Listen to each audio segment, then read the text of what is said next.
Hi, my name is Adriana. I'm a student at Benito Juarez Community Academy in Chicago, Illinois, and I'm going to read a passage from The Perks of Being a Wallflower by Stephen Chbosky. This book was banned and challenged in Fairfax, Virginia in 2003 for drug use, sexually explicit conduct, torture, and yeah. Another interesting thing happened at the party before we left. Patrick came downstairs. I guess Brad had left, and Patrick smiled. And Bob started to make fun of him for having a crush on the quarterback, and Patrick smiled more. I don't think I ever saw Patrick smile so much. Then Patrick pointed at me and said something to Bob. He's something, isn't he?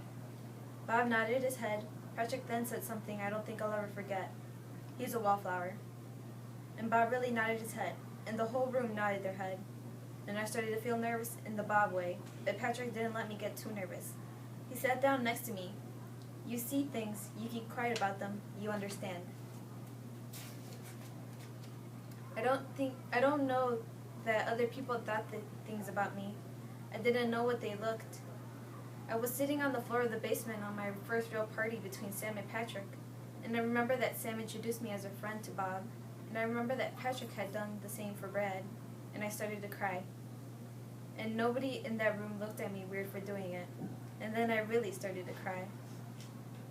Bob raised his drink, asked everyone to do the same. To Charlie. And the whole group said, to Charlie.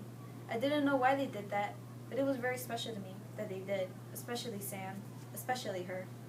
I'd tell you more about the homecoming dance, but now that I'm thinking about it, me letting the air out of Dave's tires was the best part. I did try to dance like Bill suggested, but I usually like the songs you can't dance to, so I didn't do it much. But Sam did look very pretty in her dress. But I was trying not to notice because I'm trying not to think of her that way. I did notice that Brad and Patrick never talked once during the whole dance because Brad was off dancing with a cheerleader named Nancy, who was his girlfriend. And I did notice that my sister was dancing with the boy. She wasn't supposed to, even though a different boy picked her up at the house. After the dance, we left in Sam's pickup. Patrick was driving this time. As we approached the Fort Pitt Tunnel, Sam asked Patrick to pull aside of the road. I didn't know what was going on. Sam then climbed in the back of the pickup, wearing nothing but her dance dress. She told Patrick to drive, and he got the smile on his face. I guess that had done this before. Anyway, Patrick just started driving really fast, and just before he got to the tunnel, Sam stood up, and the wind turned her dress into ocean waves. When we hit the tunnel, all the sound got scooped up into a vacuum, and it was replaced by a song and a tape player, a beautiful song called Landslide. When we got out of the tunnel, Sam screamed this really fun scream, and there it was, downtown. Lights on the building and everything that makes you wonder. Sam sat down and started laughing. Patrick started laughing. I started laughing. And in that moment, I swear we were infinite. Love always, Charlie.